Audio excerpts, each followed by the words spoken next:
Shalom sahabat Piras, selamat datang kembali di podcast kita yaitu Journey Piras. Senang sekali bisa menemani kalian kembali di sini, di mana kita sudah memasuki masa yang sangat istimewa, yaitu masa penantian kedatangan Yesus Kristus. Masa yang penuh juga dengan pengharapan dan juga masa yang penuh dengan rahmat. Kita akan bersama-sama merenungkan apa itu Advent, makna bagi kehidupan kita sehari-hari, dan juga bagaimana kita mengaplikasikannya dalam kehidupan kita. Bersama Romo Marius Lami CP, yuk kita mulai. Romo, selamat datang kembali di pertemuan kita pada hari ini, di mana kita mengusung sebuah tema yang cukup besar dalam masa kehidupan kita sehari-hari, itu di mana kita menyambut kedatangan Tuhan Yesus. Benar ya, Mo ya? Ya. Nah, Romo, tema besar bulan keluarga di 2025 ini itu sangat unik bagi saya dan juga mungkin bagi teman-teman semua. Karena yaitu mengenai alamku, imanku. Ya. Biasanya kan kita bicara soal relasi tentang anggota keluarga, bagaimana membina kekeluargaan. Tapi ini beda, kita diajak untuk keluar dari ranah kekeluargaan ini, dengan lingkup yang sangat besar. Bisa nggak Romo jelasin sedikit kenapa sih gereja merasa penting untuk mengangkat isu ini, di mana alam ini sebagai bagian dari iman kita, orang Katolik di tahun ini, dan tema Advent kita kan mengenai alam dan juga iman kita. Boleh dijelasin sedikit, Mo? Iya, satu pertanyaan yang sangat-sangat indah dan bagus. Iya. Ya, ketika gereja mengangkat tema alamku, imanku, gereja hendak menunjukkan kembali martabat dirinya, bahwa gereja ini adalah persekutuan orang beriman, yaitu orang yang mengimani Yesus Kristus sebagai Tuhan dan Juru Selamat. Maka sebagai seorang beriman, dia menemukan diri bahwa orang beriman ini hidup di alam. Nah, jadi di sini kita lihat ini, alamku adalah imanku, alamku imanku. Gereja melihat bahwa sebagai persekutuan orang beriman, dia hidup di alam, di bumi yang diciptakan oleh Tuhan yang satu dan sama. Maka gereja mengajak kita untuk melihat kembali alamku, imanku. Dengan tema besar ini, gereja mau mengundang segenap anggota untuk mengangkat aspek yang sangat indah. Alam ini adalah saudara sepencipta. Itu dia. Oke. Iya, saudara sepencipta. Siapa dia? Tuhan semesta alam. Betul, berarti kita diajak lebih untuk mengenal alam kita, di mana itu adalah alam ciptaan Tuhan ya. Iya, dan dipandang, dihargai dalam ranah iman. Bukan hanya sebagai seorang manusia yang, oh ya saya menghormati alam. Bukan. Tetapi keluar dengan spirit iman. Spirit iman. Oke. Ya. Berarti kita mulai dari keutuhan alam ciptaan, ya Romo ya. Ini nih Mo, kita bahas mengenai keutuhan alam ciptaan, ya. Di sini kan ada istilah menarik tuh dari Santo Fransiskus Assisi yang menyebutkan bumi sebagai saudara ataupun juga sudah menjadi ibu bagi kita, ya. Bagaimana cara keluarga Katolik mengajak atau mengajarkan anak-anak di zaman sekarang ini ya Mo, zaman dimana eranya anak-anak sudah mulai mengenal gadget dan sibuk dengan kegiatannya masing-masing. Nah, untuk bisa memandang alam sebagai saudara yang harus kita sayangi, bukan hanya sekedar objek, itu bagaimana caranya Mo?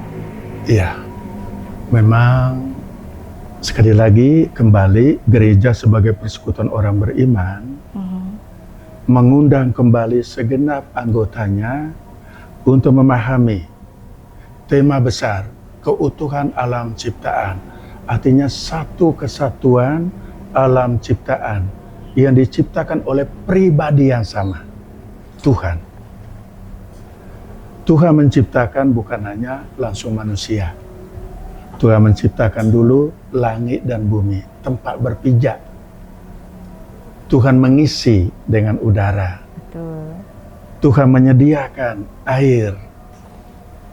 Tuhan menyediakan makhluk hidup yang lain. Maka seluruh ciptaan itu punya peran, punya nilai positif, dan saling terkait satu terhadap yang lain. Manusia saja hidup tanpa udara lewat dia, mati. Manusia hidup tanpa makan, tidak mungkin. Manusia hidup tanpa juga air lewat. Seluruh alam ciptaan, termasuk manusia, ini adalah satu kesatuan. Maka poin ini yang digugah kembali dalam setiap keluarga Kristiani yang diharapkan sebagai warga bangsa, ayo kita baku-membaku. Mengungkapkan cinta kita dengan mulai dari satu spirit yang diwariskan oleh Santo Fransiskus Assisi. Bumi adalah saudaraku, bahkan ibuku. Air adalah saudaraku. Semut yang kadang nakal menggigit ujung jari kita, jari kaki kita adalah saudara. Betul. Ketika berangkat dari spirit yang rohani ini, spirit yang imanen ini, karena diciptakan oleh Tuhan yang sama, dan ternyata punya peran yang saling menghidupkan, maka cinta untuk menghormati bukan lagi hanya soal, oh saya hormati daripada nanti saya tidak bisa makan. Bukan. Oh saya hormatin air daripada nanti airnya habis, saya tidak bisa minum. Bukan. Air harus saya hormati. Karena dia diciptakan oleh Tuhan yang sama seperti dia yang menciptakan saya. Maka saya harus jaga kebersihan. Kebersihan air.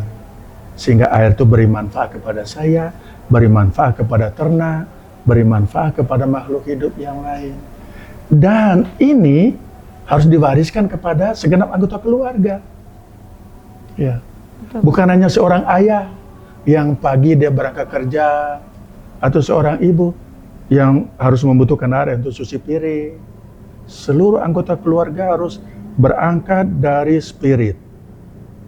Seluruh ciptaan ini adalah saudara. Ketika kesadaran ini muncul, maka cinta akan muncul. Untuk menghormati, untuk merawat, untuk memelihara, tidak searogan memanfaatkan dengan yang tidak benar. Itu maksudnya. Betul, baik Romo. Berarti sama dengan kitab Kejadian ya, di mana membahas tentang semua yang diciptakannya baik adanya. Betul sekali. Betul sekali. Jadi Tuhan setiap kali ketika melakukan karya besar penciptaan itu, dituliskan dalam kitab Kejadian itu, semuanya baik adanya. Baik adanya, ya, betul. Baik adanya. Betul. Ya. Nah, Romo, ini kembali lagi ke tentang yang kedua, yaitu mengenai panggilan manusia, ya. Nah, ini panggilan manusia di sini disebutkan manusia adalah rekan kerja Allah. Ya. Bisa nggak Romo jelasin sedikit konsekuen rohani saat kita disebut sebagai rekan kerjanya Allah dalam menjaga bumi? Wah, keren sekali itu tuh. Sebuah pertanyaan yang tentu lahir dari hati seorang yang beriman ini. Betul, betul. Ya, menggambarkan, meyakini manusia adalah rekan sekerja Allah. Ya. Kita harus masuk lagi kita harus masuk memang dari kualitas diri kita, martabat diri kita. Kita bukan hanya diciptakan sebagai manusia, bukan hanya itu. Lebih daripada itu, kita diciptakan secitra, segambar dengan Allah. Bahkan lebih dari itu, supaya gambaran Allah ini bermanfaat, Dia memberikan kita akal pikiran. Dia memberikan kita karunia, memberikan kita talenta. Supaya apa? Kita mengambil bagian dalam tugas Allah. Allah yang sudah menciptakan segala sesuatu baik adanya. Allah memberikan mandat kepada kita. Coba baca dalam kitab Kejadian bab 2 ayat 15. Keren banget itu. Setelah segala sesuatu diciptakan, Tuhan Allah menempatkan manusia di taman. Yo bro, ayo ingat, peliharalah, Betul. makanlah, Betul. rawatlah, pergunakanlah dengan penuh tanggung jawab. Iya. Sebagai rekan sekerja Allah, kita harus menata ini lebih indah, lebih baik, supaya terpenuhi apa yang dikatakan oleh Tuhan tadi. Segala sesuatu baik adanya. Oh, itu baik. Betul. Luar biasa. Tapi seperti yang kita ketahui ya, Ya. kan manusia adalah rekan kerjanya Allah. Ya. Di mana Allah telah menciptakan dunia ini dengan sempurna dan sangat indahnya, tapi sangat menyayangkan, Ya. yaitu di mana alam ini sudah dirusak oleh Ya. manusia itu sendiri. Ya. Nah, bagaimana sih caranya kita, khususnya sih saya lihat di teman-teman kita yang anak muda zaman sekarang ya, mereka ya kita simple ya udah mulai dengan era di mana mereka merokok, buang puntung sembarangan, itu kan polusi, asap, sampah itu tuh di mana-mana. Nah, gimana kita saya tahu yang namanya konsep dari gereja ataupun dari KAJ itu sangat baik adanya. Tapi bagaimana kita untuk merangkul teman-teman kita untuk menyadari hal seperti itu, untuk menjaga alam, untuk bertanggung jawab bersama gitu loh. Ya, ini lagi-lagi satu pertanyaan yang sangat bagus. Karena tadi kita sudah bicara dari awal ya, ini alamku, imanku. Maka untuk membangkitkan hasrat, menjaga alam, merawat alam, memanfaatkan dengan penuh tanggung jawab, maka muncul istilah yang namanya pertobatan ekologis. Jadi bukan soal kesadaran untuk mencintai alam, bukan. Kesadaran itu kulit luar biasa. Ini masuk dalam relasi iman, disebut pertobatan ekologis. Istilah gereja itu, keren banget itu. Artinya apa? Kita mengadakan satu pembaharuan diri dengan dorongan dasar iman. Alam ini diciptakan oleh Tuhan dengan penuh cinta untuk kebaikan kita. Kita diberi peran untuk merawat. Ternyata kita memanfaatkan dengan kurang terpuji. Karena itu perlu pertobatan ekologis. Artinya kita harus bangkitkan hasrat. Oh iya, saya bertobat untuk mulai satu hal yang sederhana, buang puntung rokok di mana. Ungkapan pertobatan ekologis, real. Saya buang sampah plastik di mana? Sampah basah di mana? Yang tidak menyebabkan dampak untuk makhluk ciptaan yang lain. Itu hanya bisa lahir sebuah pembaharuan hidup kalau orang connect antara hidup yang sangat manusiawi ini, cinta yang sangat profan itu dengan iman. Maka disebut pertobatan ekologis. Itu dia. Oke. Tapi ya kenyataan alam sekitarku, sekitar kita semua di sini ya. Bagaimana sih keluarga bisa membangun kepekaan yang kolektif? Jadi bukan hanya ayah yang peduli ataupun ibu saja yang peduli gitu loh. Tapi satu rumah itu harus ada satu visi yang memilih kondisi lingkungan sekitarnya. Nah, kita lihat kondisi lingkungan sekitarnya itu apa dan seperti bagaimana gitu loh.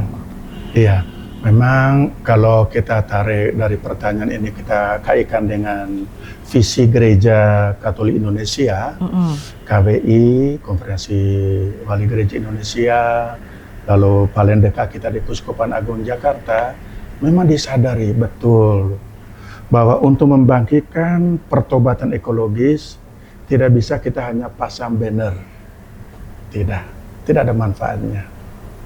Kita harus masuk lewat sel umat beriman, sel gereja. Di manakah sel gereja itu? Keluarga. Ketika bicara keluarga, berarti keluarga sebagai gereja kecil. Di sana ada suami, ada istri, ada anak, bisa jadi ada karyawannya, ada ART-nya. Nah, disitulah duduk bersama, bicarakan. Mulai, ayo. Lampu, bagaimana ketika tidur malam. Air ketika mandi, bagaimana. Tuh. Kebersihan puntung rokok, suami yang rokok, bagaimana. Kemudian pot bunga, bagaimana. Sampah plastik dari dapur, bagaimana. Iya. Lalu itu semua harus didiskusikan, dibicarakan sebagai sebuah kesadaran segenap anggota keluarga. Bukan hanya suami bilang, oh saya kepala keluarga, maka saya harus begini. Tidak.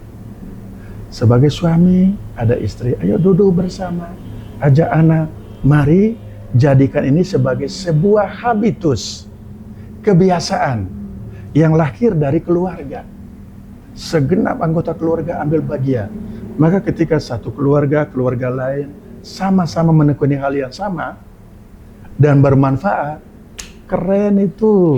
Berarti kan Ya. kita berarti harus menggandeng satu keluarga. Iya. Kita tahu lah di dalam Ya. keluarga tuh pasti ada yang menonjol, ada yang Betul. ini kayak gitu. Simple ya. Ya. Kita ngomongin buang sampah. Iya. Kalau di luar kita Ya. udah tahu mereka sudah memilah-milih sampah, di mana plastik yang toksik ataupun yang alam yang bisa Ya. didaur ulang udah dipisah-pisahkan. Iya. Sedangkan kita di sini Iya. nggak usah ngomong deh, kita ngomong pribadi di rumah sendiri aja. Untuk memilah-milah itu tuh udah males sekali gitu Iya. kan. Repot lah, Iya. ini bagaimana, Iya. ini harus apa-apa kayak gitu. Nah, Iya. ini tuh bagaimana kita untuk ngarahin di keluarga Iya. itu. Kayak di gereja kan kita udah lihat ya, di Iya. lingkungan Iya. gereja kita udah ada tong sampah yang kita Iya. dibagi 3, Iya. ada yang daur ulang ataupun yang toksik atau apapun itu kan sudah dibeda-bedakan. Nah, gitu. Nah, ini kita bawa kembali ke rumah. Iya. Karena kan kita mau mulai dari keluarga, Betul. sebuah keluarga. Nah, bagaimana caranya gitu loh? Iya. Gimana? Memang sekali lagi kita bisa serap satu gaya sosialisasi yang dilakukan oleh Gereja Katolik Uskupan Agung Jakarta. Ini Ya. keren banget. Ya. Jadi melihat jumlah umat yang begitu banyak, menghormati sel gereja terkecil adalah keluarga, maka melalui lingkungan, ada pertemuan lingkungan. Di sana kumpullah segenap keluarga Kristiani. Nah, di sana dilakukan semacam sosialisasi, katekese, berbicara kembali tentang alamku, imanku. Mulai dari hal yang terkecil. Yo, mari di rumah masing-masing sediakan, belajar dulu pilah 3 kotak sampah. 1. Yang kedua, belajar untuk mengisi. Belajar untuk membangun relasi dengan unit lain yang akan mengakomodir sampah plastik yang akan didaur ulang. Ya. Sampah basah yang akan didaur ulang menjadi pupuk kompos.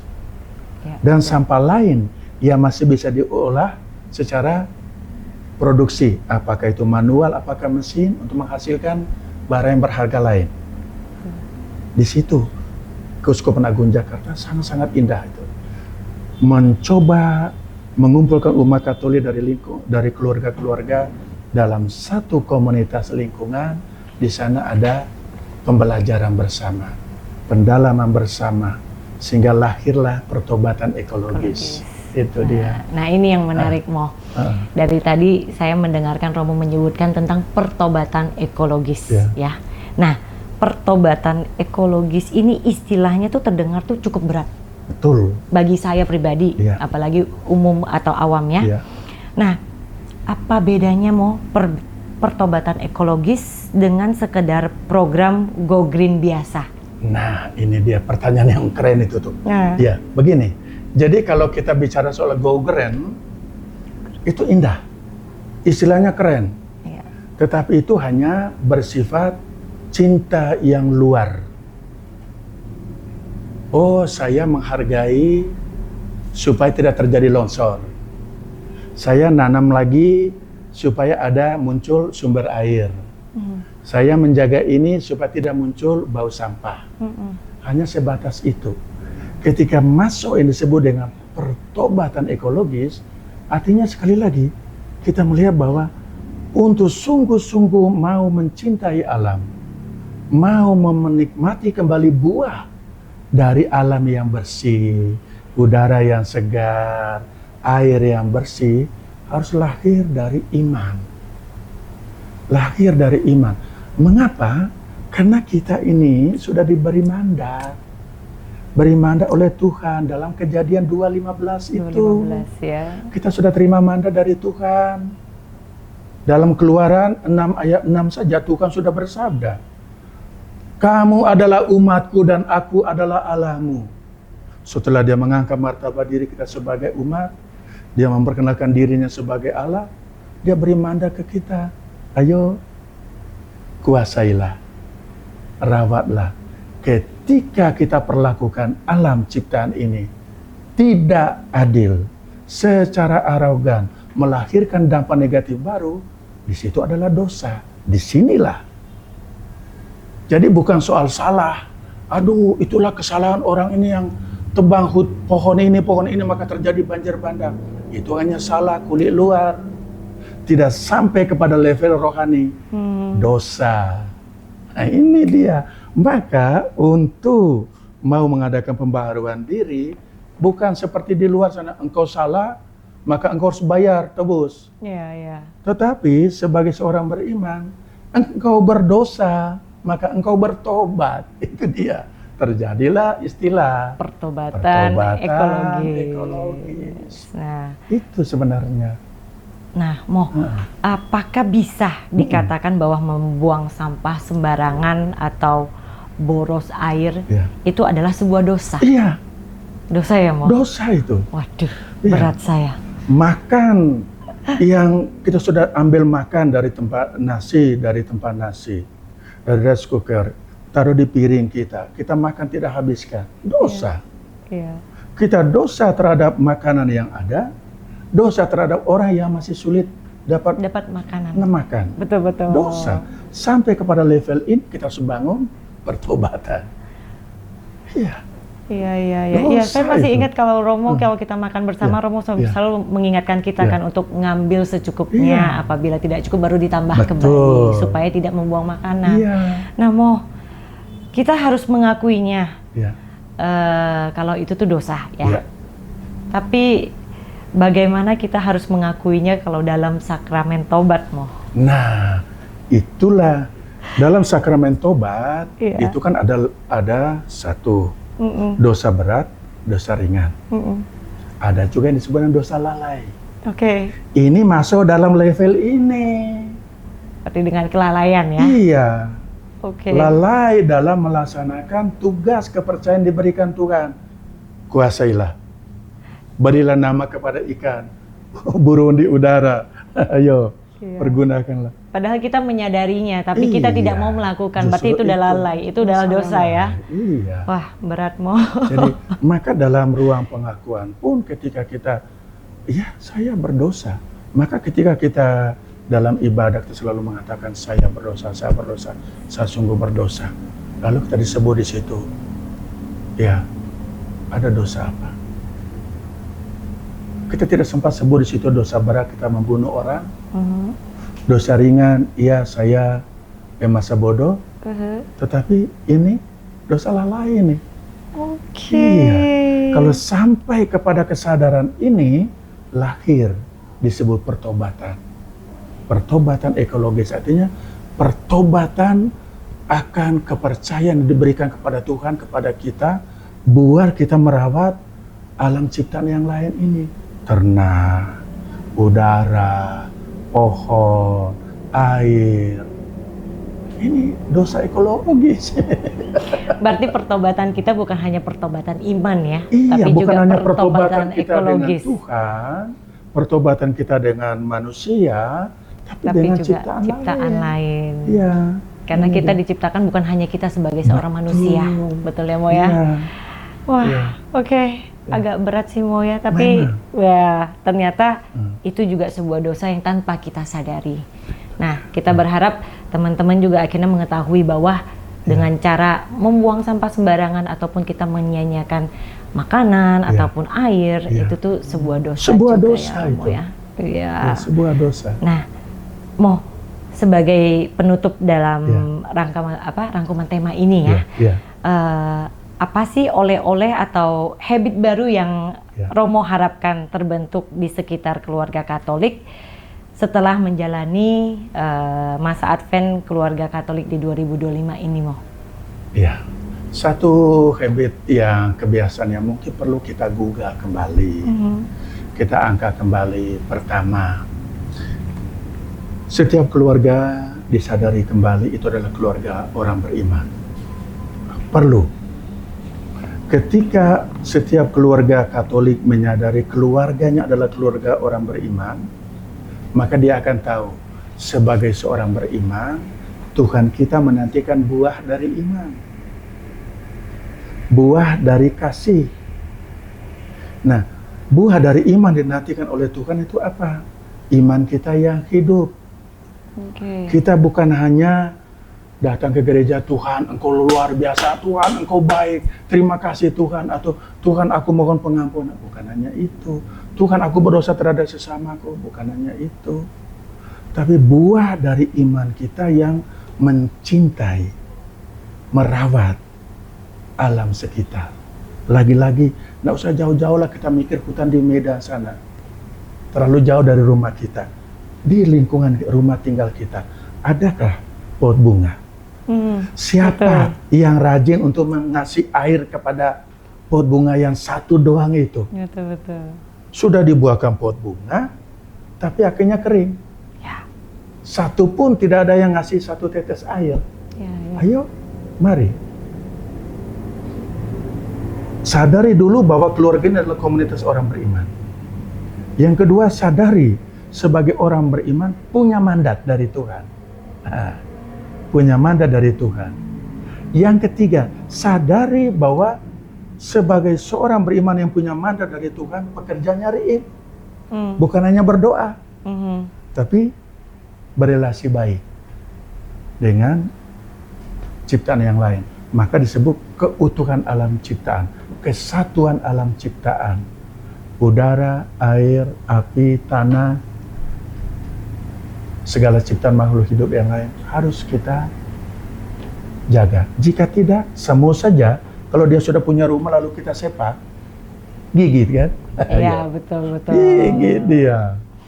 Berarti oleh-oleh atau bekal dari Romo adalah kita mulai dari keluarga, simpel ya Mo ya. Simple. Air, makanan jangan dibuang, lalu sampah dibuang di ini.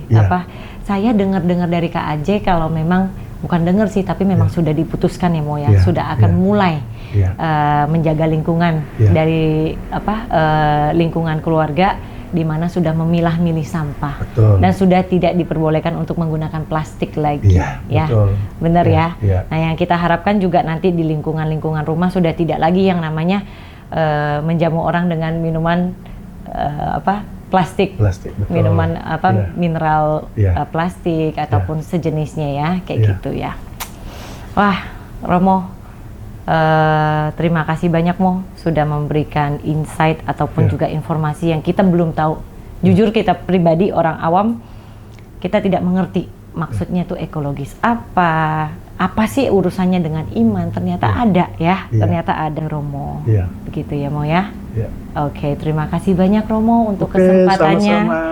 Dan demikian juga teman-teman Sobat Piras, terima kasih untuk mendengarkan banyak cerita tentang masa Advent ini. Semoga perenungan ini baik untuk kalian semua. Yang kita harapkan adalah semua yang baik. Oke, jangan lupa untuk share, like, comment, and see you Sobat Piras. God bless you. Bye, God bless you. Terima kasih Romo, terima kasih.